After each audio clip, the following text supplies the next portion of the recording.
أعوذ بالله من الشيطان الرجيم بسم الله الرحمن الرحيم. السلام علیکم. سید عبد المجید ندیم چینل میں آپ سب دوستوں کو خوش آمدید.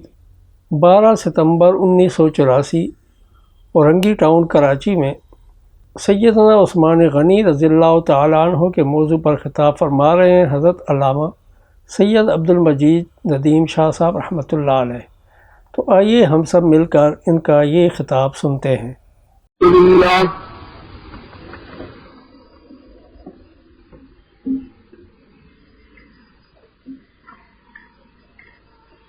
الحمد لله وحده والصلاة والسلام على من لا نبي بعده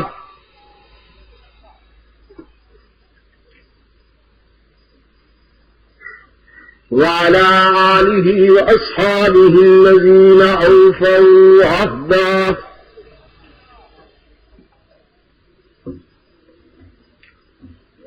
الذين هم مفاتيح الرحمة مصابيح النور.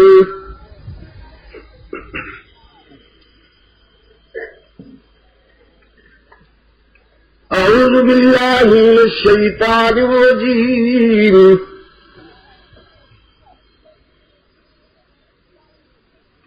بسم الله الرحمن الرحيم.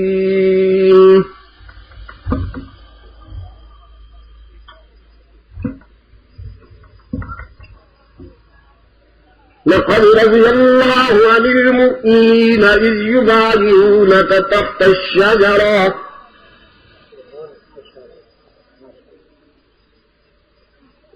صدق الله مولانا العظيم وصدق رسوله النبي الأمي الكريم ونحن على ذلك لمن الشاهدين والشاكرين والحمد لله رب العالمين.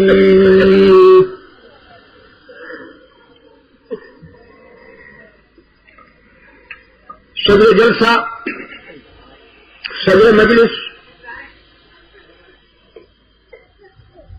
اکابرین و عمادین اہل سنت، گرامی قدر علماء کرام،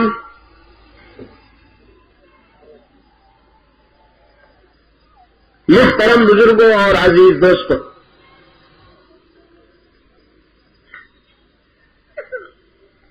مجلس تحفظ حقوق اہل سنت جماعت پاکستان اور یوم فاروق اعظم آرگنائزنگ کمیٹی پاکستان کے زیر اہتمام 7 روزہ امام مظلوم کانفرنس کا یہ دوسرا اجلاس ہے جو 12 ستمبر 1984 کو کراچی کی اورنگی نمبر 1 میں ہو رہا ہے. رات کے تقریباً 11:30 بج رہے ہیں اور پھر وہی کہ جلسے کا شباب میرے پیش رو لوٹ کر چلے گئے اور جب جلسے کا بڑھاپا شروع ہوا تو پھر میری باری آ گئی. مجھ سے پہلے آپ نے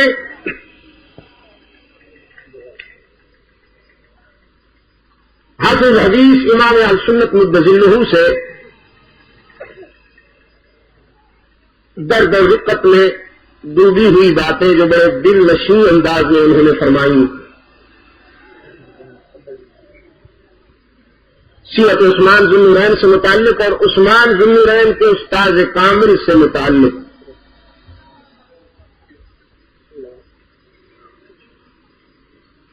وہ آپ سماعت فرما چکے. میرا خیال یہ تھا کہ شہر سے دور دراز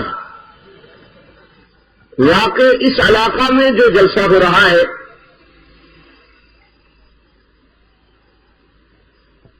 اس میں شرکت کرنے والے احباب شاید محدود ہوں گے،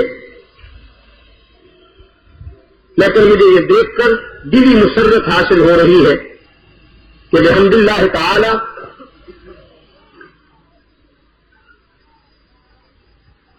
آپ کی یہ حاضری اس علاقہ کے لیے مثالی حاضری ہے، اور اللہ کے فضل و کرم کے ساتھ آپ نے یہ ثابت کر دیا کہ حضرات صحابہ کرام رضوان اللہ تعالی علیہم اجمعین کی عظمت کا پرچم بلند کرنے والوں کی کمی نہیں ہے۔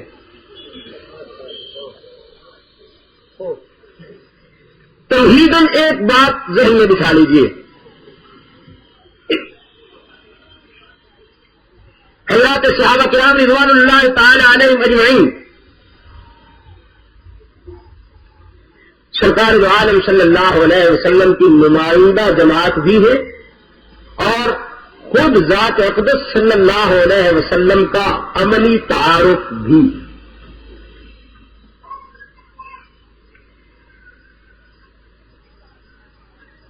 قرآن کریم نے بھی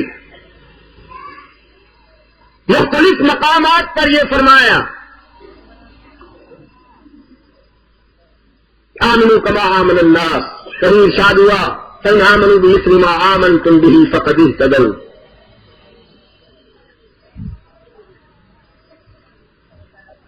کہ اگر ایمان میں اور ایقان میں کامیابی کی سند چاہتے ہو تو صحابہ کرام رضوان اللہ تعالی علیہ اجمعین کے ایمان کو معیار بناؤ، ان کی طرح محمد عربی کے رضاکار بنو گے تو تمہارا ایمان قبول ہوگا، اور اگر اس راستے سے ہٹ کر تم اللہ اور اس کے رسول کو پا لینا چاہو گے تو یہ نہیں ہوگا۔ ہمیں حضرات صحابہ کرام سے عقیدت اور والہانہ محبت اس لیے ہے کہ وہ رسول اکرم صلی اللہ علیہ وسلم کے سچے رضاکار ہیں، اور خود سرکار دو عالم صلی اللہ علیہ وسلم نے بھی صحابہ کرام سے محبت کا معیار یہی قرار دیا کہ من احبہم فبحبی احبہم، ان سے محبت کرنے والا در حقیقت میرا محب ہوگا۔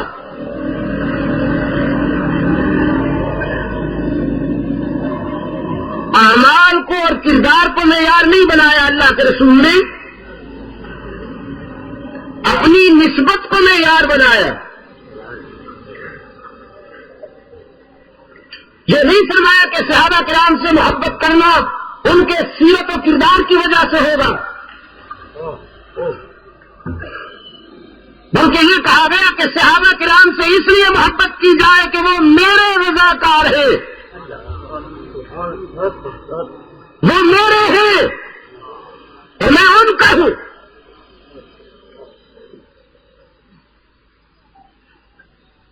اب جو ان کا ہوگا وہی میرا ہوگا، اور جو ان کا نہیں وہ میرا نہیں۔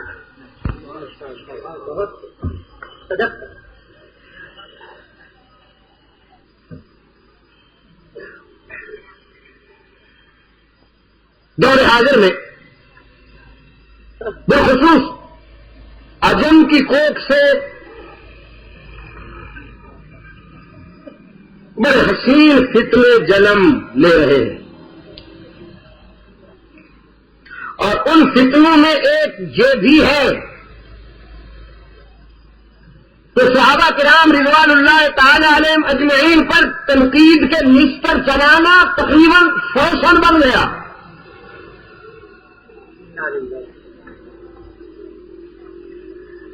اور اس دور کا پڑھا لکھا نوجوان اس لٹریچر کو قرآن سمجھنے لگا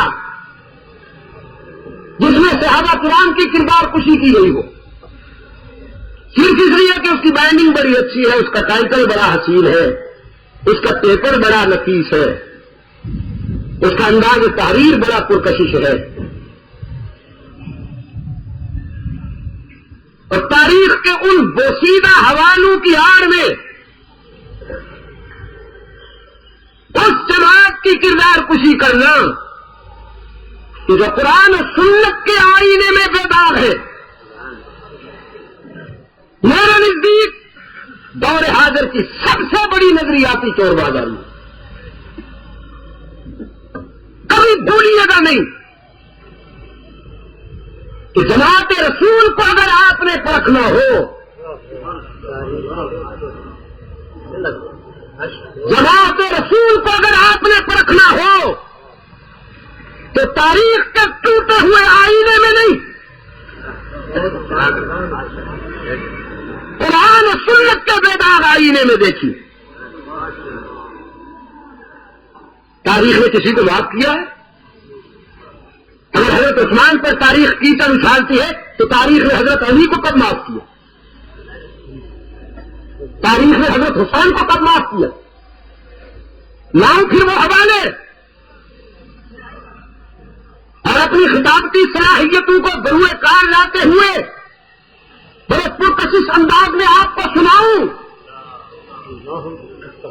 کہ لکھنے والوں نے حضرت علی کے متعلق یہ لکھا اور لکھنے والوں نے حضرت حسین کے متعلق یہ لکھا۔ میں یہ نہیں کر سکتا اس لیے کہ مجھے علی و حسین سے محبت ہے۔ میں علی و حسین کی وہ کمزوریاں جو گروہ عصبیت کے مارے ہوئے مورخین نے لکھی ہے اس وقت بیان کروں گا جب میرے دل میں ان دو مقدس کرداروں کا بغض آئے گا۔ جب مجھے کسی سے محبت ہو تو اس کی کمزوریوں کی اصلاح کرنا میرے نزدیک لانتی فکر ہے۔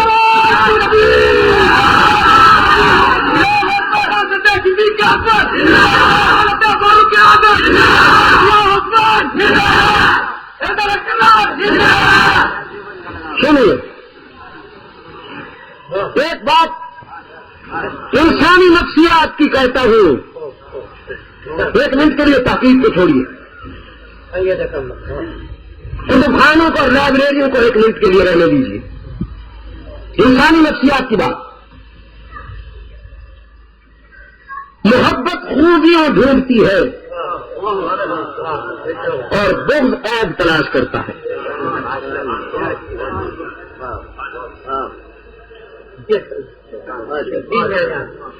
محبت خوبیاں دیکھتی ہے اور بغض عیب تلاش کرتا ہے۔ جب آپ کو کسی سے محبت ہو جائے تو اس کی کمزوریاں بھی اچھی لگتی ہیں، اور جب آپ کو کسی سے بغض ہو جائے تو اس کی خوبیاں بھی بری لگتی ہیں۔ محبوب کی ہر ادا محبوب ہوتی ہے اور محسوب کی ہر ادا مردود ہوتی ہے۔ یہ انسانی نفسیات کی بات ہے۔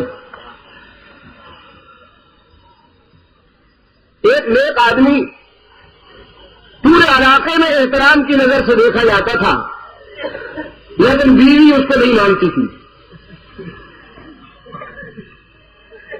پورا علاقہ اس کو رسپانس دیتا تھا، لیکن جب وہ گھر آتا تھا تو بیوی اسے کہتی بڑا ولی اللہ بنا پھرتا ہے، نیکی کا غرور آ گیا ہے، تجھے بہت اچھی طرح جانتی ہوں، پرانا پاپی ہے، ذرا میرے سامنے ٹھیک ٹھاک ہو کے رہا کر سمجھے۔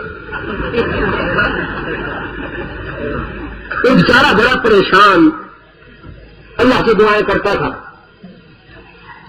کہ اس کم وقت کو بھی نظر عطا کر کے یہ مجھے پہچانے۔ ویسے بیویاں جو ہوتی ہیں وہ بہت کم مانتی ہے، اور اکثر یہ تنقیدی ذوق ویسے بھی جسمانی ذوق ہے، مردانہ ذوق نہیں ہے۔ تنقید کرنا عورتوں کا کام ہے۔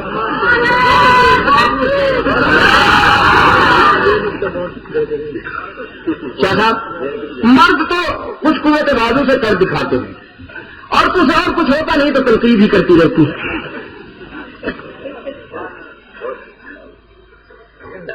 اللہ نے کرم کیا، ایک دن اڑتا ہوا گھر کے سامنے سے گزرا اور انہوں نے دیکھا، اس کی اہلیہ نے بھی دیکھا۔ لوٹ کے گھر آیا تو بیوی کہنے لگی بڑا ولی اللہ میرا پھرتا ہے تو ولی ہوں تو ایسے۔ آج میں نے اپنی ان جیتی جاگتی آنکھوں سے ایک آدمی کو اڑتے ہوئے دیکھا، سبحان اللہ، ایمان تازہ ہو گئے، آنکھوں کو ٹھنڈک نصیب ہو۔ سبحان اللہ، کیا مقام ہے، کیا شان ہے۔ تو کہنے لگا اچھا تو پھر پہچانا تھا اسے، وہ جو اڑتا ہوا جا رہا تھا، پہچانا تھا اسے، وہ کون تھا؟ وہ تیرا یہ شوہر محسوس خاصار ہی تو تھا۔ کہنے لگی اچھا تو وہ تو تھا۔ میں پہلے سمجھ گئی تھی کہ یہ جو تیرا اڑتا جا رہا ہے یہ وہی ختم ہوگا۔ خدا مجھے بتائیے، خدا مجھے بتائیے، جناب صدر محترم علامہ دلبر حسن صاحب، حضرت شاہ صاحب، مجھے بتائیے حضرت حافظ حدیث صاحب مجھے بتائیے جب کوئی اڑے گا تو وہ تیرا ہوئے بغیر اڑے گا؟ جو ہونا پڑتا ہے. لیکن جس میں پہلے خوبیاں نظر آ رہی تھی، جب حسد کی رگ پھڑکی تو اس کی وہی خوبی ہے بن گئی. اب کسی کو عثمان میں خیانت نظر آتی ہے، کسی کو عثمان اقربا پرور نظر آتے ہیں، کسی کو عثمان بیت المال میں خرد برد کرتے نظر آتے ہیں. تو کہا یہ جاتا ہے صاحب کہ تنقید سے کوئی بالا تر نہیں. صحابہ کوئی معصوم ہے؟ سنیے، صحابہ معصوم نہیں ہے، میں بھی مانتا ہوں، لیکن صحابہ معصوم استاد کے محفوظ شاگرد تو ہے. علامہ سعید عبد المجید ندیم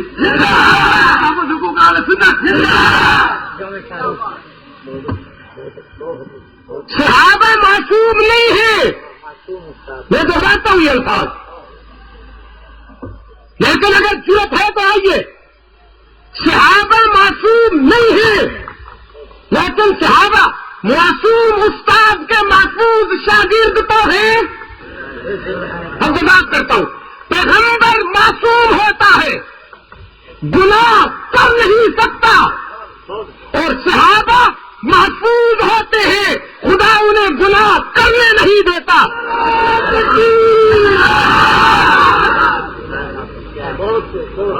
اس لیے کہ وہ نبی کے موقف سے عینی گواہ ہوتے ہیں، وہ پیغمبر کے موقف کے چلتے پھرتے دلائل براہین و صلاح و بینات ہوتے ہیں. براہ راست اللہ کی نگاہ حفاظت ان کو گناہوں سے بچا کے رکھتی ہے. اس لیے کہ اگر یہ پھسل گئے، اگر انہیں ٹھوکر لگی تو استاد کو تانا ملے گا. ہائے ہائے،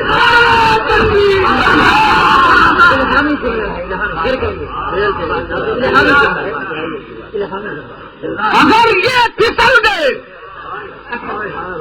اگر انہیں ٹھوکر لگی تو استاد کو تانا ملے گا. اور ان کے درد مند استاد کی بھی تو سنیے، فرماتے اللہ فی اصحابی لا تتخذوهم من بعدی غرضا. میرے صحابہ کے معاملے میں خدا کے غضب سے ڈرنا، ان کو تنقید کا نشانہ نہ بنانا. ہاں، کھانے اکٹھی کرنے کے لیے، قوم کی کھال اتارنے کے لیے عثمان کو خائن نہ کہنا، تہران یونیورسٹی میں اپنے لٹریچر کو انوالو کرنے کے لیے صحابہ پر تنقید نہ کرنا، اس لیے کہ یہ میرے تیار کردہ انسان ہے، یہ نرسری میری لگائی ہوئی ہے، یہ حدیقہ میرا سجایا ہوا ہے، ان میں جتنی بھی مہک ہے وہ میرے خون جگر کی ہے، جگر کا خون دے دے کر یہ بوٹے میں نے پالے ہیں. اللہ اللہ فی اصحاب.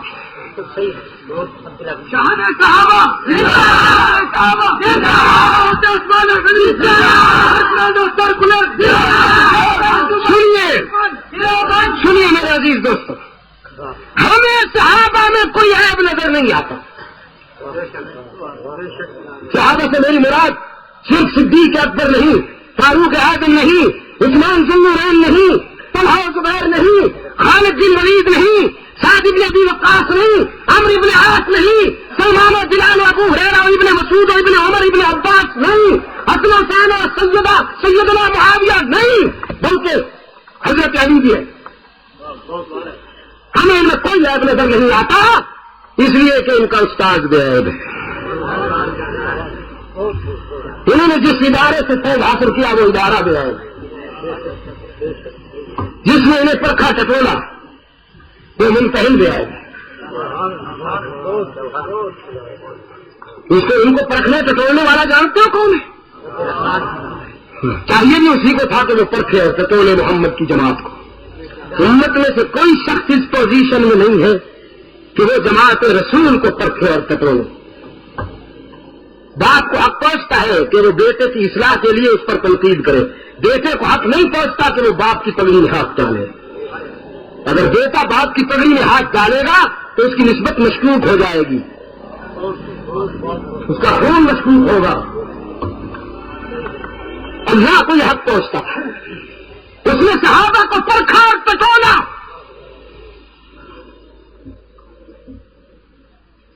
فرمایا وَلَٰكِنَّ اللَّهَ حَبَّبَ إِلَيْكُمُ الْإِيمَانَ وَزَيَّنَهُ فِي قُلُوبِكُمْ۔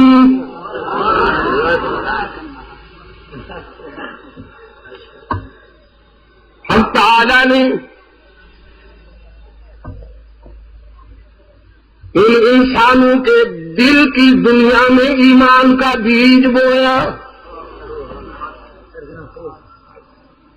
ان کے دل کی دنیا میں، دل کی دھرتی میں ایمان کی آبیاری کی۔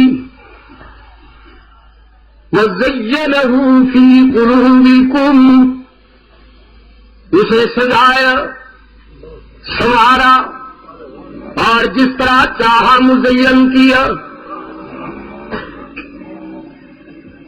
وَكَرَّهَ إِلَيْكُمُ الْكُفْرَ وَالْفُسُوقَ وَالْعِصْيَانَ۔ اچھا مالی پودا لگا کے غافل نہیں ہو جاتا، اس کی دیکھ بھال بھی کرتا ہے، لک آفٹر بھی کرتا ہے۔ ارشاد فرمایا پودا بھی ہم نے خود لگایا ایمان کا، اور پھر ناقص جڑی بوٹیاں بھی ہم نے خود تلف کی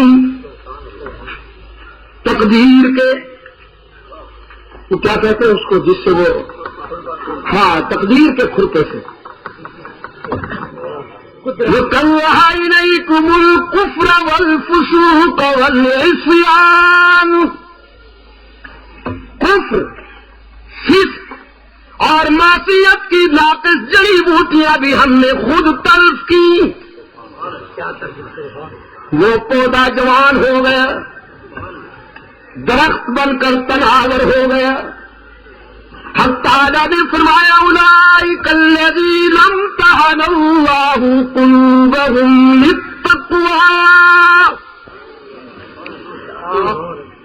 اب ایگزامینیشن کا وقت آیا تو پھر ہم نے خود امتحان لیا، اپنی سجائی ہوئی نرسری کا امتحان بھی ہم نے خود لیا۔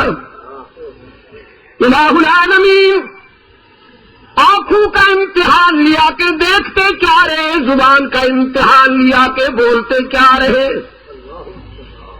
یا ہاتھوں پاؤں کا امتحان لیا کہ چلتے پکڑتے کیا رہے۔ فرمایا نہیں، یہ تو اوپن سبجیکٹس ہیں، ان کا امتحان تو ان کے استاد کامل نے لے لیا۔ ہم چونکہ دلوں کے بھید جاننے والے ہیں، علیم بذات الصدور ہیں، اور پھر ایمان کا پودا بھی ہم نے ان کے دل میں لگایا تھا، تو امتحن اللہ قلوبہم، ان کے دلوں کا ہم نے امتحان لیا۔ الہ العالمین امتحان کیسے لیا؟ مکتب بیت اللہ جیسا، استاد رسول اللہ جیسا، نصاب کلام اللہ جیسا، جماعت حزب اللہ جیسی، منتہن تو پھر امتحان کیسے لیا؟ عرش سے کرسیاں بھیجی یا جنت سے قالینیں بھیجی؟ فرمایا نہیں، امتحن اللہ قلوبہم للتقوی۔ ہم نے شاگردان مصطفیٰ کا امتحان قالینوں یا کرسیوں پہ بٹھا کے نہیں لیا، ہم نے تو انہیں انگاروں پہ لٹا کے آزمایا، وطن چھڑا کے آزمایا، راہ حق میں بچے ذبح کرا کے آزمایا، کبھی بدر میں، کبھی احد میں، کبھی احزاب میں، کبھی تبوک میں۔ الہ العالمین پھر نتیجہ فرمایا اولئک هم الراشدون، اولئک هم الفائزون، اولئک هم المہتدون۔ اولئک هم المفلحون اولئک هم المؤمنون حقا. پوچھیے علماء سے، اولئک هم الراشدون کہہ دینا ہی کافی تھا، صرف اولئک هم الفائزون کہہ دینا بھی کافی تھا. لیکن رحمت عالم صلی اللہ علیہ وسلم کے شاگردوں نے مکتب عشق میں اتنے اچھے نمبر حاصل کیے کہ اس کی رحمت سیر ہی نہیں ہوتی، وہ دیتا جا رہا ہے، کریڈٹ پہ کریڈٹ دیتا جا رہا ہے، اس کی رحمت سیر ہی نہیں ہوتی. رب العالمین نے جس جماعت کو کامیاب قرار دیا ہو، غیر حاضر کا کوئی رائٹر کسے باسد، غیر حاضر کا کوئی پروفیشنل رائٹر اگر یہ کہتا ہے کہ ذرا خیانت ہو گئی، ذرا اقربا پروری ہو گئی، ذرا بیت المال میں خرد برد ہو گیا، تو میں اس موقع پر ان سے کہا کرتا ہوں کہ حضرت یہ بات اصل میں یوں ہے کہ یہ جو تاریخ کے آئینے میں آپ کو جھلک نظر آ رہی ہے خیانت کی، خرد برد کی، اقربا پروری کی، یہ حضرت عثمان کے کردار کی جھلکیاں نہیں ہیں، پہچانیے یہ آپ کے اپنے چہرے کے خط و خال ہیں. عثمان کے چہرے کی جھلکیاں نہیں ہیں، پہچانیے یہ آپ کے اپنے کردار کی جھلکیاں ہیں. کبھی کبھی ایسے ہوتا ہے، بسکٹ کھاتا ہوا بچہ پانی کے مٹکے میں چلا گیا تھا، بسکٹ گر گیا تھا، مٹکے میں جھانکا، اپنا چہرہ نظر آیا تو دادا جان کی دہائی دی، دادا جان میرا بسکٹ چھین لیا ہے بھیا نے اور کھا رہا ہے. بڑے میاں گرجتے برستے ہوئے غصے میں آئے اور قریب آ کر کہنے لگے کون ہے جو میرے پوتے کے منہ سے بسکٹ چھینتا ہے، میرے گھر میں آ کر ذرا بتاؤ تو. انہوں نے کہا یہ مٹکے میں بیٹھا ہوا ہے. بوڑھے نے بچے کو ہٹا کے جو دیکھا تو اپنا عکس نظر آیا، کہنے لگا اما تم تو کہتے تھے بھیا یہ تو کوئی سفید ریش بدمعاش ہے، سفید داڑھی رکھی ہوئی ہے اور ہلا نہیں آتی، بچے کے منہ سے بسکٹ چھینتا ہے. اب جیسے اس نے کیا ویسا ہی ایکشن ہوا، غصے میں اور کہ چوری اور سینے زوری، بولتے بھی ہو میرے سامنے، اٹھا کے مکہ مارا، مٹکے ٹوٹ گئے. نہ بھیا رہا نہ بوڑھا رہا. کبھی کبھی یوں ہو جاتا ہے کہ اپنا عکس نظر آتا ہے اور آدمی دوسرے کو گمان کرتا ہے. اگر عثمان کی خیانت، اقربا پروری اور بیت المال میں خرد برد کے نقائص تھے تو اللہ نے اپنے نبی کے نطق سے انہیں دنیا میں جنت کی بشارت کیوں دے دی؟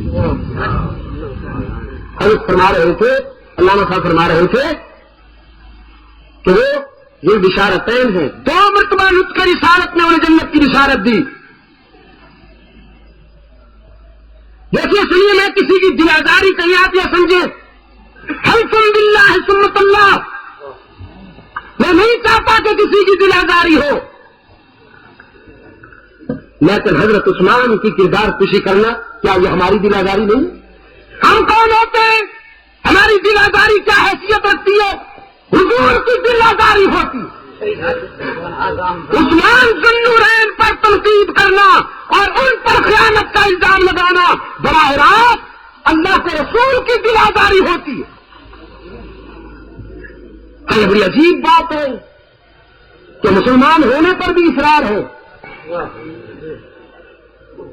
مسلمان ہونے پر بھی اصرار ہے، اور اسلام کے بنیادی کرداروں پہ ہتھوڑا بھی چلایا جا رہا ہے. کسے خبر تھی کہ لے کر چراغ مصطفی جہاں میں آگ لگاتی پھرے گی بو لہبی. وہی غیر حضرت عثمان کو وہ الفاظ کہہ کے دکھائے جو یہ اپنے کہہ رہے ہیں، اس کی پتیسی صاف کر دی جائے. مسلمان اتنے گئے گزرے تو نہیں ہو گئے، لیکن جب کوئی خود کو مسلمان کہلاتا ہے اس کا ٹائٹل ہے ماشاءاللہ، وہ جبہ ہے اس کا، اور خیر سے آیت اللہ، روح اللہ، فنا فی اللہ انا للہ. اجازت ہے؟ جب وہ یہ کہتا ہے تو مسلمان ٹکرا جاتے ہیں مسلمان کو. یہ کیا ہو رہا ہے صاحب؟ ٹریجڈی یہی ہے، المیہ یہی ہے کہ جنائے دفاع وفانما تو حرم کو اہل حرم سے ہے. اللہ بخش جو محمد بخش سے لڑے تو ہے اس کا کوئی علاج؟ اس کا کوئی علاج ہے؟ اور یہاں لوگوں کو ہماری یہ کمزوری معلوم ہے، اس لیے انہوں نے نورا کشتی شروع کر رکھی ہے کہ کھائی جاؤ تب بھی رکھو اور جتو کھائی جاؤ تو ہے پائی جاؤ. یہ اسلامی اتحاد اتحاد اتحاد. لیکن کون سا اتحاد؟ ابو بکر اسلام کا دشمن تھا، عمر اسلام کا دشمن تھا، عثمان اسلام کا دشمن تھا، بتاؤ متحد ہو جائے. واہ بھیا، جو بیٹے باپ کے دشمنوں سے سمجھوتا کر لیں وہ حلالی نہیں ہوتے. باپ کے دشمنوں سے کمپرومائز کرنے والے بیٹے مشکوک النسل ہوا کرتے ہیں.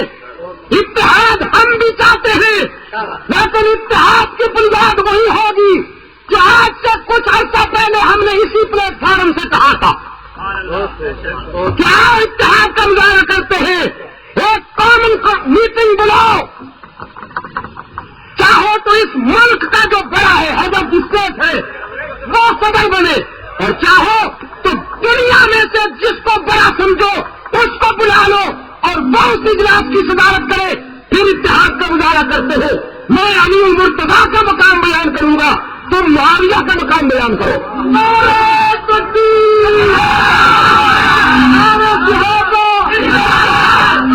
میں علی کے دشمن پر لعنت بھیجتا ہوں، تم عثمان کے دشمن پر لعنت بھیجو.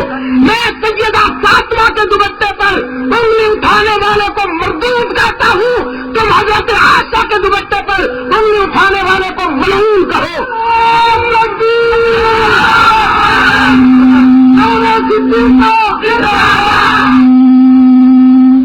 کوئی خطمت تو نہیں ہے یہ؟ کس کو بدل کے لائے ہو؟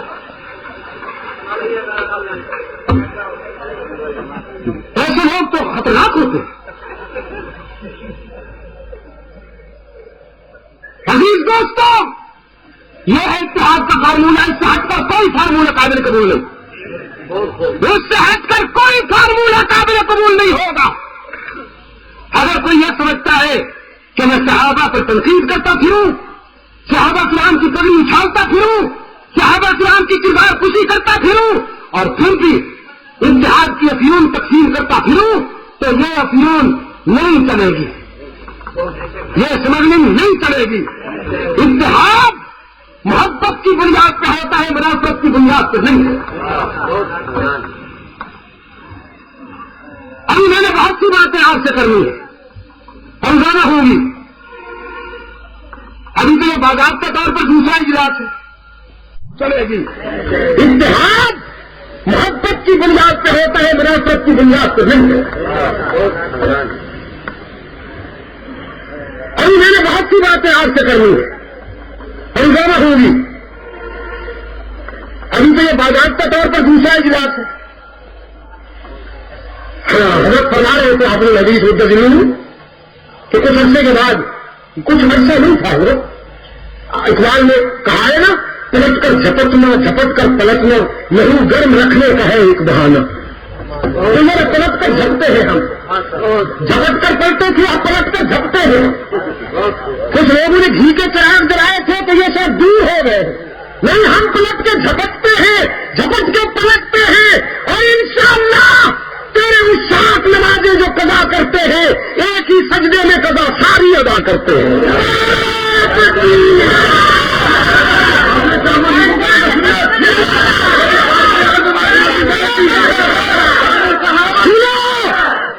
سنو حجرہ نشین دوستوں، سنو. سہیل احمد خان میرا ہے، عبد المجید ندیم سہیل احمد خان کا ہے. میں اس نوجوان کے لیے دعائیں کرتا تھا، دعائیں کرتا ہوں اور دعائیں کرتا رہوں گا جب تک کہ یہ صحابہ کا سپاہی رہے گا. یہ میرا رہے گا، میں اس کا رہوں گا۔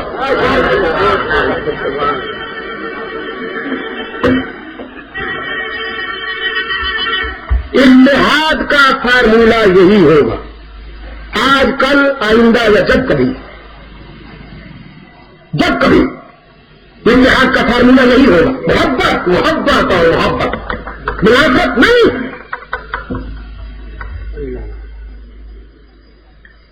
اس تمہید کے بعد اب میں اس آیت کی طرف آتا ہوں جس کا میں نے خطبے میں سہارا لیا تھا۔ اللہ کے رسول صلی اللہ علیہ وسلم ہجرت کے 6 سال زیارت بیت اللہ کے لیے آئے ہیں، حدیبیہ میں ڈیرے لگائے ہوئے ہیں، اور وہاں صنادید کفر سوچ رہے ہیں۔ کم و بیش 1400 فرزندان اسلام کے ساتھ اسلام کا قائد آ رہا ہے، اس کی مزاحمت کی کیا صورت ہونی چاہیے؟ اور ادھر اللہ کا معبود انسان کی عزت نفس کا بین الاقوامی علم بردار، طے کر شفقت، طے کر رحمت، محمد عربی صلی اللہ علیہ وسلم یہ سوچ رہے ہیں کہ خون ریزی کو کیسے روکا جائے۔ یقین فرمائیے مستشرقین نے غلط کہا ہے کہ اسلام جارحیت پسند ہے، خدا کی قسم نہیں، اسلام جارحیت پسند نہیں ہے، اسلام پوری دنیا کو جارحیت سے بچانا چاہتا ہے۔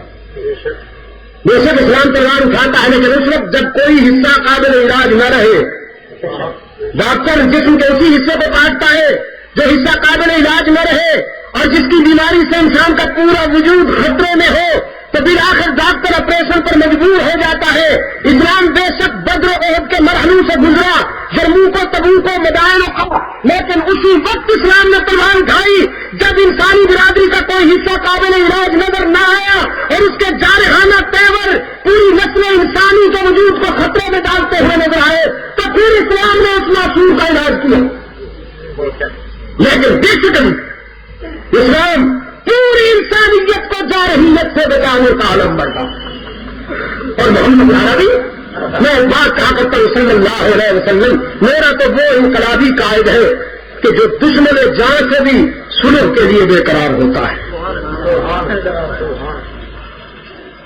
جس سے پوچھا جاتا ہے اللہ کے رسول، جب ہمیں ستانے والا ہمارے قابو میں آ جائے تو ہم اس سے کیسے انتقام لیں؟ رحمت عالم صلی اللہ علیہ وسلم فرماتے ہیں، تمہیں ستانے والا جب تمہارے قابو میں آ جائے تو تم اس سے یوں انتقام لو کہ اسے معاف کر دو، صلی اللہ علیہ وسلم۔ آقا نامدار یہ سوچ رہے تھے کہ خون ریزی کو کیسے روکا جائے، اس کے لیے اللہ کے رسول صلی اللہ علیہ وسلم نے ایک سفارتی مشن بھیجنے کا فیصلہ کیا کہ مکہ والوں کو یہ بتایا جائے ہم لڑنے کے لیے نہیں آ رہے، ہم نماز بیت اللہ کے طواف کے لیے آئے ہیں، اللہ کے گھر کی زیارت کے لیے آئے ہیں۔ لیکن اب سفیر بن کے کون جائے مکہ والوں کے پاس؟ ان کے تیور تو بڑے خطرناک ہیں۔ نگاہ انتخاب عدل و جلالت کے بین الاقوامی نشان تاریخ اعظم پہ تل، اور اللہ کے رسول کی نگاہ میں بڑی سنجیدگی سے عمر کو دیکھتے ہوئے پوچھا، کیوں ابن خطاب اس مشن کے لیے تم موجود نہیں ہو؟ فاروق اعظم کھڑے ہوئے اور اس کی اللہ کے رسول بندہ تو حاضر ہے، لیکن اطلاع آج ہے کہ یہ مشن جمالی ہے اور بندہ جلالی ہے۔ میں تو چلے جاؤں گا مکہ میں، لیکن مجھے دیکھتے ہی ان کا ٹمپریچر اپ ہو جائے گا اور تلواریں نیام سے نکل آئیں گی۔ پھر جب ان کی تلواریں نیام سے نکل آئیں گی تو پھر آپ کا شاہین بھی چپتے نہیں بیٹھے، مجھے بھی کچھ کرنا ہوگا۔ عمر تو پھر عمر ہے نا، جن کے متعلق اللہ کے رسول نے فرمایا ہے عمر کے سائے سے ابلیس کی ماں مرتی۔ ناممکن ہے کہ ایک راستے پر کبھی ابلیس اور عمر اکٹھے ہو جائے، قیامت آ سکتی ہے لیکن عمر کے نقش قدم پہ ابلیس اور اس کی ذریت نہیں آ سکتی، آج بھی نہیں آ سکتی، کل بھی نہیں آ سکتی تھی، آئندہ بھی نہیں آ سکے گی۔ اور یہ اللہ کے رسول کل کی بات ہے جب اسی مکہ سے میں نے ہجرت کی تھی اور للکارا تھا میں نے انہیں، جا رہا ہوں اپنے قائد کے قدموں میں، پھر میں کہنا ہمیں خبر نہیں ہوئی، تمہیں بتا رہا ہوں، تم میں سے اگر کوئی یہ جرأت رکھتا ہے تو وہ میرے قدم روک کے دکھائے. سناتا تھا مکہ پر، سہمے ہوئے تھے صنادید کفر، کسی نے دم مارنے کی جرأت نہیں، سامنا کرنے کی جرأت نہیں. فاروق کی جلالت، اللہ اکبر. فاروق کی جبین پہ جب سمت ابھرتی تھی تو یوں لگتا کہ خالق کائنات کے پہلے غضبناک ہو رہے ہیں، اور اللہ کا غضب یہاں ذرا ہویدا ہو گیا ہے جبین عمر کا. جھلک پڑتی تھی، پرتاؤ پڑتا. اللہ کے رسول صلی اللہ علیہ وسلم نے تبسم فرمایا، فرمایا بالکل صحیح کہتے ہو ابن خطاب، تم نے اب ہم اس شخص کا انتخاب کرتے ہیں یہ صبر و حلم و شرم و حیا اور زندہ پروری کی روایات پوری انسانی برادری کے لیے متاع فخر. اور رسول اللہ صلی اللہ علیہ وسلم کی نظر عثمان بن عفان کی طرف اٹھی. حضرت عثمان رضی اللہ تعالیٰ عنہ سفیر رسول بن کر مکہ میں پہنچے، اور میں نے رات میں عرض کیا تھا کہ جو ہی مکہ میں قدم رکھا، مکہ کی عورتیں، مرد، بچے، بوڑھے، جوان سب جمع ہو گئے کہ ہمارا موسم آ گیا. وہ سب آ گیا کہ جس کی سخاوت کا بادل ابر کرم بن کر پوری انسانیت پہ برستا تھا، اور جس کے دسترخوان پر دوست اور دشمن کی تمیز کے بغیر سب لقمہ تر کھاتے تھے. میں نے رات بھی کہا تھا، آج پھر دہراتا ہوں، جناب صدر اجلاس پھر دہراتا ہوں، اسلام میں دولت مند ہونا عیب نہیں ہے. میں ان جدید پڑھے لکھے حضرات احساس کنٹری کا شکار ہو کر ماسکو پیٹوں کی ٹرین میں بولتے ہیں اور اپنی لیڈرشپ کو چمکانے کے لیے یہ کہتے پھرتے کہ اسلام سرمایہ داری کے خلاف ہے.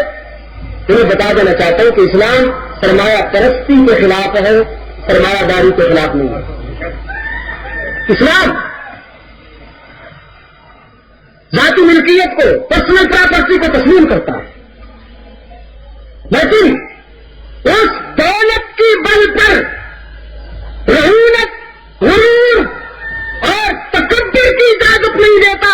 اسلام کہتا ہے دولت حاصل کرنے کے بعد فرعون اور نمرود مت بنو، دولت حاصل کرنے کے بعد ابو بکر اور عثمان بن کے نکلو. اور دور حاضر کا دولت مند طبقہ، وہ چاہے ملونر ہوں، بزنس مین ہوں، جاگیردار ہوں یا ان کا کوئی اور ٹائٹل، اگر وہ عثمان ذوالنورین کی سیرت و کردار کو سامنے رکھتے ہوئے اپنی خوشیوں میں کمزوروں کو شامل کر لے اور کمزوروں کے دکھوں میں خود کو شامل کر لے، تو میں پورے اعتماد سے کہتا ہوں کہ اس وقت طبقاتی منافرت کا جو وبال ہماری قومی زندگی کے لیے بحران کی صورت اختیار کر چکا ہے، خدا کی قسم یہ نفرت محبت سے بدل جائے.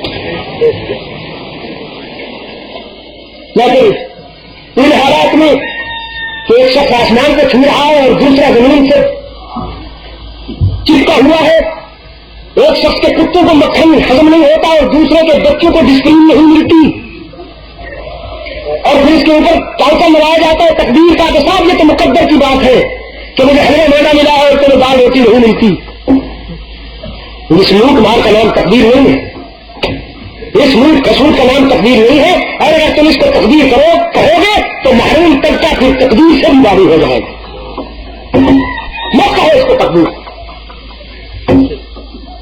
عثمان ذوالنورین عرب کا عظیم تاجر، امپورٹ ایکسپورٹ کا بزنس تھا ان کا، نیل تک عثمان ذوالنورین کی تجارت کے قافلے چلتے تھے، لیکن ساری دنیا سوتی تھی اور عثمان ذوالنورین رات کی تنہائیوں میں چن چن کر ان گھروں کو تلاش کرتے تھے کہ جہاں کوئی فاقہ ہو، مصیبت ہو، اسرت ہو، تنگی ہو. ان کو پتہ نہیں ہوتا تھا گھر والوں کو کہ عثمان غلے کی بوریاں پھینک کر جاتے تھے. حضرت عثمان رضی اللہ تعالیٰ عنہ کو دیکھ کر مکہ والے کچھ بغیر جمع ہو گئے. حضرت عثمان رضی اللہ تعالیٰ عنہ نے خطبہ دیا اور اس میں اللہ کے رسول صلی اللہ علیہ وسلم کا پیغام پہنچایا کہ میرا قائد لڑنے جھگڑنے کے لیے نہیں آیا، محض بیت اللہ کے طواف کے لیے آیا ہے. مکہ والوں نے کہا عثمان یہ تو ہم قومی اجلاس میں فیصلہ کر چکے ہیں، اللہ کے رسول کو یہاں آنے کی اجازت ہرگز نہیں. تم اگر چاہو تو بیت اللہ کا طواف کر سکتے ہو. حضرت عثمان رضی اللہ تعالیٰ عنہ نے فرمایا تم مجھے قبلہ دکھا رہے ہو لیکن میرا قبلہ نما حدیبیہ میں بیٹھا ہوا ہے، وہ دل کہاں سے لاؤں کہ محبوب کے بغیر بیت اللہ کا طواف کر لوں. یہ رضاکار کا ذوق ہے. اب قائد کی سنیے، اب قائد کی سنیے. سرکار دو عالم صلی اللہ علیہ وسلم کی خدمت میں یہاں حدیبیہ میں صحابہ کی آمد کرتے ہیں اللہ کے رسول ہم یہاں بیٹھے ہوئے ہیں. عثمان کتنے خوش نصیب ہے، جی بھر کے طواف کرے گا، جی بھر کے آب زمزم پیے گا، حضرت اسود کی تقریر کرے گا، حدیث میں نوافل پڑھے گا، صفا مروہ کی صحیح کرے گا. کتنے خوش نصیب ہے عثمان. رحمت عالم صلی اللہ علیہ وسلم نے فرمایا یہ تمہارا خیال ہے، میرا دل نہیں مانتا کہ ہمارے بغیر عثمان بیت اللہ کا طواف کرنا گوارا کر لے. قائد ہے رضاکار کے سچے تعلق کی یہ ایک ایسی مثال ہے کہ جس پر اطاعت بھی رشک کرتی ہے اور قیادت بھی رشک کرتی ہے. اور دوستی جو ہونی چاہیے، یہ نہیں کہ سامنے آئے تو خوشامد اور پسند پھر خسر رقیبوں سے بھی رسم رہا، مجھ سے بھی شناخت آئی، ادا سرکار کی اپنی سمجھ میں تو نہیں آئی.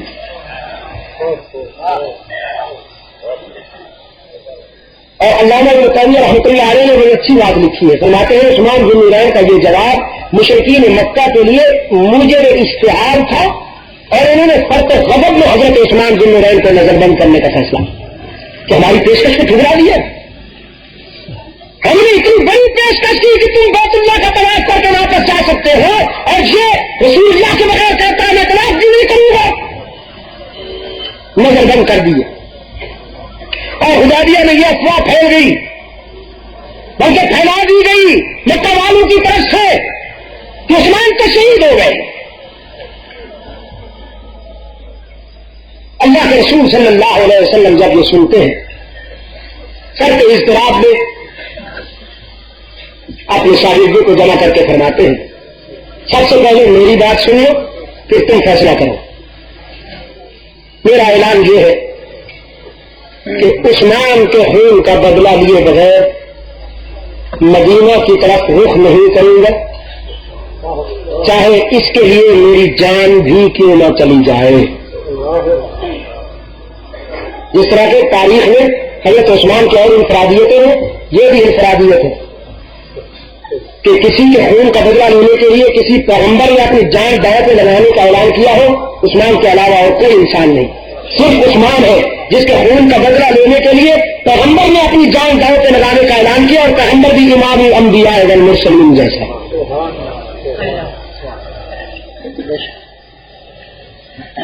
اس کے بعد ارشاد ہوا اب تم یہ وعدہ کرو کہ جب تک عثمان کے خون کا بدلہ نہیں لیا جائے گا مدینے نہیں جائیں گے. بیعت ہوئی جس کو تاریخ اسلام میں بیعت رضوان کہتے ہیں اور ادا یہ تھی اللہ کے محبوب کی صلی اللہ علیہ وسلم کہ اپنے بائیں ہاتھ کو رحمت عالم صلی اللہ علیہ وسلم نے بچھائے، پھر بیعت کرنے والے کا ہاتھ رکھا اور اپنے دائیں ہاتھ کو اوپر رکھتے ہوئے فرمایا یہ نیچے والا میرا ہاتھ ہے، درمیان میں تمہارا ہاتھ ہے اور یہ میں اپنا دائیں ہاتھ عثمان کا ہاتھ قرار دیتا ہوں. گویا یہ تمہارے بھائی عثمان کا ہاتھ ہے، تم میرے اور عثمان کے ہاتھ میں ہاتھ دے کر یہ وعدہ کر رہے ہو جائے گے جب تک عثمان کے خون کا بدلہ نہیں لے. اور ان کے دوستوں عثمان کے لیے یہی نسبت بھی بہت تھی، لیکن اب سلسلہ آگے بڑھتا ہے. ہر تعالیٰ کو یہ ادا اتنی پسند آئی کہ اللہ نے اسے عرش بری سے شرف پذیرائی بخشا. ان الذين يبايعونك انما يبايعون الله. یقین جن لوگوں نے آپ سے وعدہ کیا ہے عثمان کے خون کا بدلہ لینے کے ذمن میں، جن لوگوں نے آپ سے بیعت کی ہے اللہ کے محبوب انہیں بتا دیجیے کہ یہ بیعت گویا اللہ سے ہو گئی. یہ دنیا ہی فوق ایدیہم، یہ اوپر والا ہاتھ تو گویا اللہ کا ہاتھ ہے. لقد رضی اللہ عن المؤمنین. ہم تعالیٰ ان اہل نظر سے راضی ہو گئے جنہوں نے ایک درخت کے زیر سایہ آپ سے بیعت کی. ایک بات اور بھی یاد رکھ لیجیے بڑی متانت کے ساتھ کہ رضی اللہ عنہم قرآن کریم میں صرف حضرات صحابہ کے لیے آیا ہے. ہر زبان کے کچھ کوڈ ہوتے ہیں تو قرآن کریم کی اصطلاح میں یہ کوڈ ہے کہ صحابہ کرام کو قرآن کریم میں رضی اللہ عنہم کہا رضو عنہ. وہ مجھ سے راضی ہوگا میں ان سے راضی ہو گیا. اور آج جس کا جی چاہتا ہے وہ اپنی من پسند شخصیت کو رضی اللہ عنہ کہہ دیتا ہے. اور ہم کہتے ہیں کہ بھائی یہ اصطلاح مخصوص ہے, یہ اصطلاح مخصوص ہے صحابہ کے لیے. بزرگوں کو رحمت اللہ علیہ کہو, انبیاء کے لیے علیہ السلام ہے, اور صحابہ کے لیے رضی اللہ. اس دن ایک صاحب نے مجھے چٹ لکھا کہ کچھ لوگ اپنے کسی بڑے کو کہتے ہیں رضی اللہ عنہ. میں نے کہا شکر ادا کرو کہ رضی اللہ عنہ کہتے ہیں, جل جلالہ نہیں کہتے. اگر جل جلالہ کہہ دے تو تم کیا کر لو گے ان کا؟ یہاں تو فریڈم آف کیا کہنا چاہیے سر, فریڈم آف اسپیچ ہے, فریڈم آف تھنکنگ ہے, فریڈم آف جو جس کا جی چاہے وہ آزاد ہے کہہ سکتا ہے. اس ملک میں اللہ تعالیٰ وہ وقت بہت جلد لائے کہ اسلامی اصطلاحات پر شبہون مارنے والوں کو بھی قابو کیا جائے. ورنہ تو صورت حال یہ ہے کہ جو جس کا جی چاہتا ہے دیتا ہے. کوئی کلمے میں ملاوٹ کر رہا ہے, کوئی اذان میں ملاوٹ کر رہا ہے, کوئی درود السلام میں ملاوٹ کر رہا ہے. کوئی کہتا ہے کہ درود السلام اللہ کو پسند ہے, وہ نہیں پسند مجھے تو وہ درود السلام چاہیے جس میں سر اچھی لگے ذرا, جو میوزیکل پوائنٹ پہ پورا اترے. اور اکیلے درود السلام کرنا بھی کوئی بات ہے, کورس میں کرنا چاہیے. حالانکہ نماز میں جو درود السلام آیا ہے جس کو درود ابراہیمی بھی کہتے ہیں, اللہ کے نزدیک رسول اللہ کے نزدیک وہی پسندیدہ ہے کہ نہیں ہے؟ بولتے کیوں نہیں؟ وہی پسندیدہ ہے نا. اور وہ کون سا ہے؟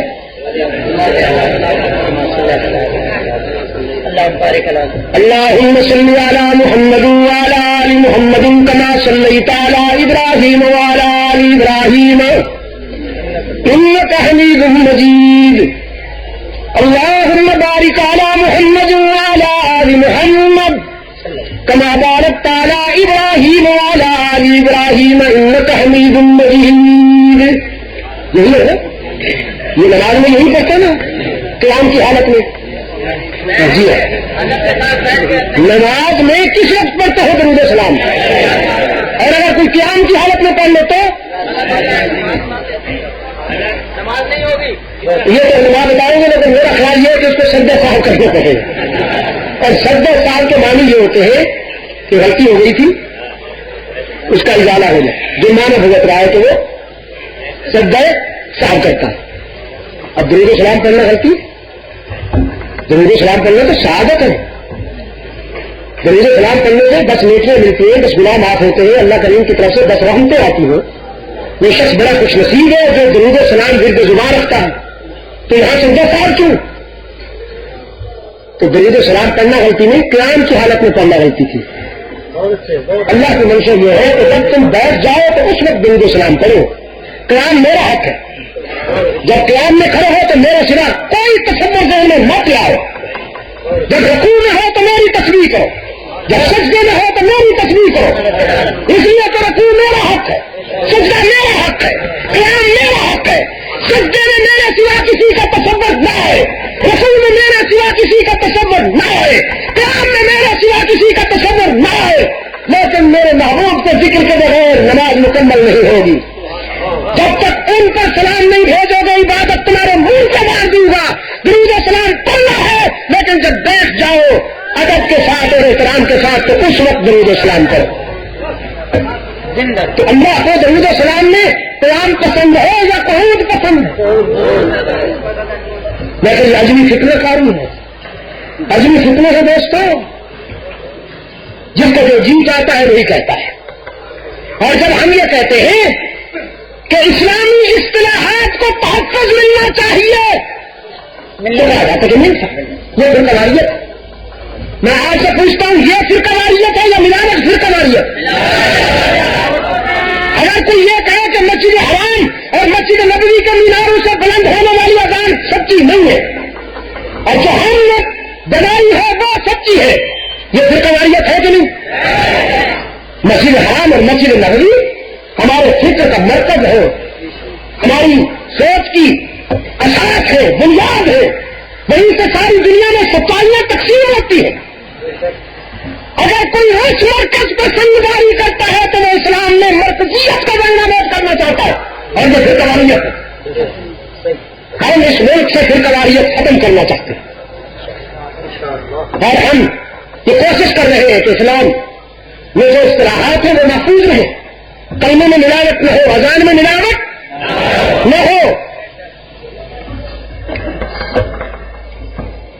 یہ اگر تبت اور بکران کی طرف ایک فتنہ نکلا ہے ذکری،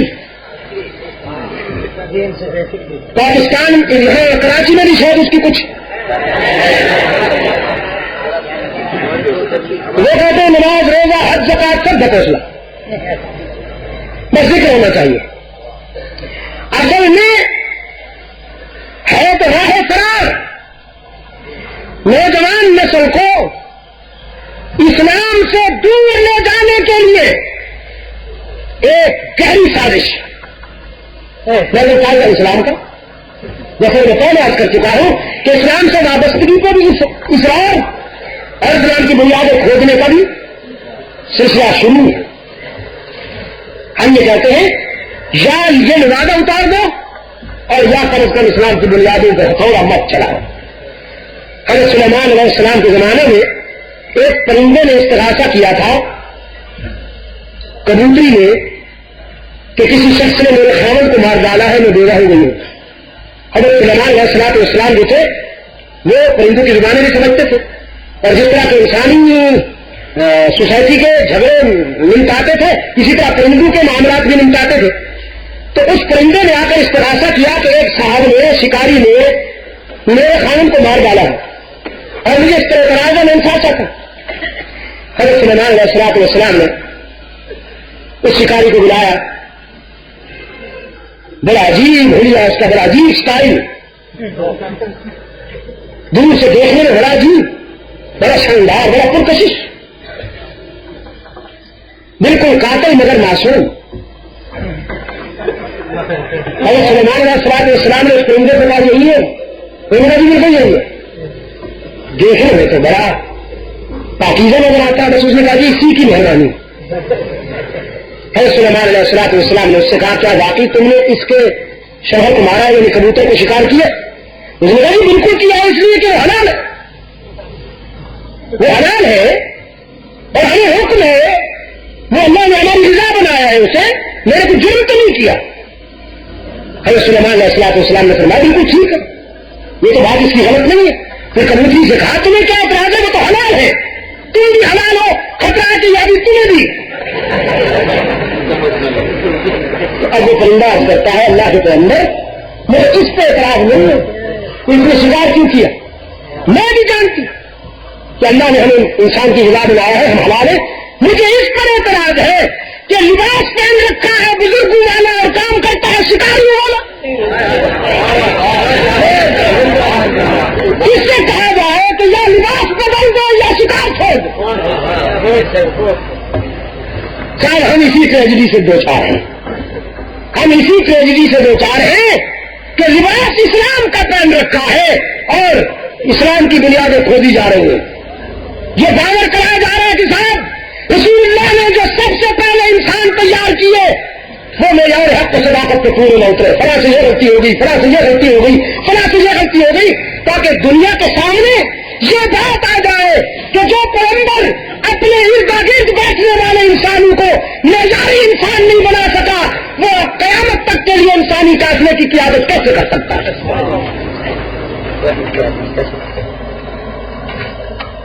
میں اسی پر اکتفا کرتا ہوں اور اپنی بات کو میں مکمل چھوڑتا ہوں، اس لیے کہ کل پھر انشاءاللہ زندگی رہی تو یہاں سے شروع کریں گے. تقریباً 12:30 بجنے والے ہیں اور آپ نے گھروں کو بھی پہنچنے ہیں. میرا بس چلے تو میں آج بھی یہی کہہ رہا ہوں کہ جلسہ 12 بجے سے آگے نہ جانا چاہیے، لیکن ہاں وہ تو ان شاء اللہ کل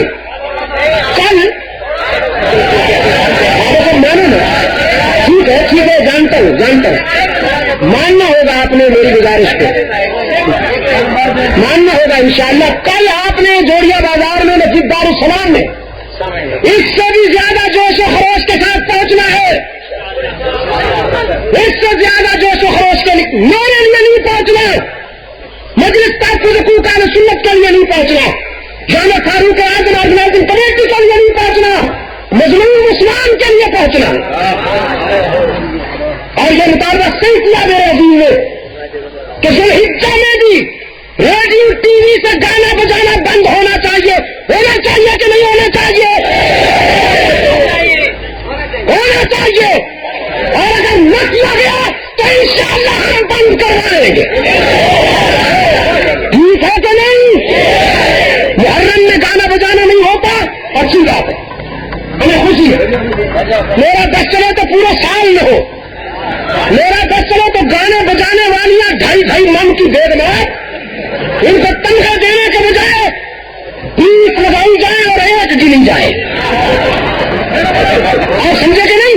یہ قومی وجود پر بدبودار ناسور، یہ گانے بجانے والی غلاظت کی بوریاں، یہ بدبو کے ٹینک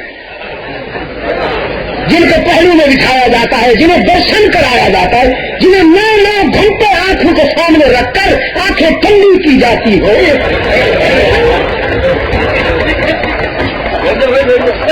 میرا بس چلے نا تو میں قومی زندگی سے یہ ناسور ختم کر دوں، لیکن میرا بس نہیں چلتا.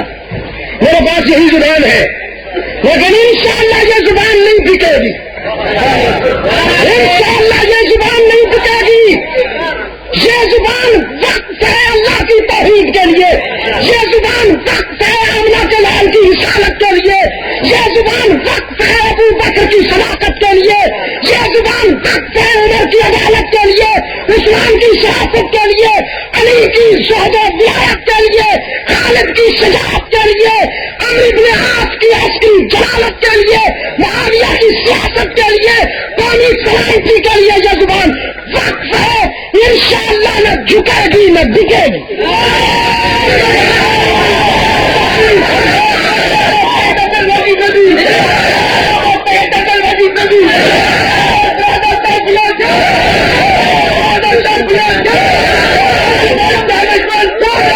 ہم ان میں سے نہیں ہیں جو قوم کے سامنے مجاہد بن کے آئے اور پھر ادھر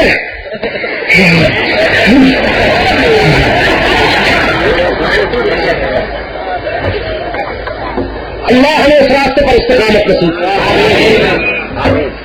کوئی بگڑتا ہے تو بگڑے، کسی کے دائیں پسلی میں چیزیں اٹھتی ہیں تو اٹھے، کسی کی انتریوں میں بل پڑتا ہے تو پڑے، کسی کو باتھ روم میں دن میں کئی مرتبہ آنا جانا پڑتا ہے تو پڑے، لیکن ہمارا سفر جاری رہے گا، ہمارے قدم نہیں رکیں گے انشاءاللہ.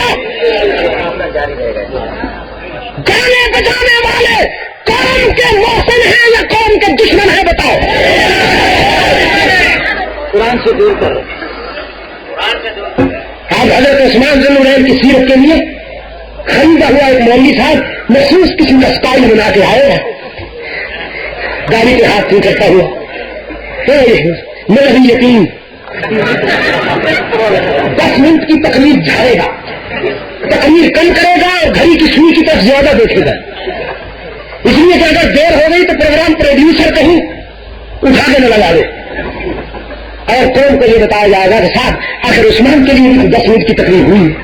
10 منٹ کی تقریر نہیں چاہیے. عثمان ذی النورین کی شہادت کو سرکاری سطح پر منایا جانا چاہیے. پورے ملک میں عثمان کی شہادت کے دن 18 ذوالحجہ کو تعطیل ہونی چاہیے اور ذوالحجہ میں جو اسماعیل کی قربانی کا مہینہ ہے، عثمان ذوالنورین کی قربانی کا مہینہ ہے، ریڈیو ٹیلی ویژن سے گانا بجانا بند ہونا چاہیے کہ نہیں ہونا چاہیے؟ اس کے لیے آپ نے اللہ کے فضل و کرم کے ساتھ پھر میں آپ چلو یہ بات کل کہوں گا، رات کی بات ہے وہ انشاءاللہ کل کہوں گا۔ اب آپ مانے نا، میری بات مانے آپ، ٹھیک ہے؟ تو یار مان جا، اس ملک کی روایت یہ ہے، ایک ساتھ تاش کم کی دلی لیے پھرتے رہے، ایک عرصے تک قوم کو کہا کہ دکھاؤں گا، فلاں جگہ کو دکھاؤں گا، لوگوں کو خدمت جمع کرتے رہے، تو تھوڑی سی ہماری بھی چلو لیا کرو یار۔ اب مہمان خصوصی آئیں گے، آپ حضرات تمام وہ دوست جو میرے سچے دوست ہیں، ہاں بند کرائی جائے، یہ بات صحیح ہے، ٹھیک ہے، وہ بھی ہوتا ہے، بالکل ٹھیک ہے۔ تو اچھا، اب مہمان خصوصی کو میں دعوت دے رہا ہوں، ان کے چند جملے آپ پورے سکون اور وقار کے ساتھ سنیں۔ میری درخواست ہے نظم و ضبط کے ساتھ، کوئی دوست ہلو نہیں، بھگ بھگ نہ مچے، دعا مانگنی ہے۔ اور جلسہ کے مہمان خصوصی آپ سے چند جملے ارشاد فرمائیں گے، توجہ سے سنیں، پھر دعا کریں گے، پھر آپ کو اجازت ہوگی۔ اللہ من الشیطان الرجیم، بسم اللہ الرحمن الرحیم۔ حضرات، میری خوش قسمتی ہے کہ منتظمین نے آج کی صدارت ایسے علماء کرام کی تقریر سننے کے لیے مجھ کو موقع دیا۔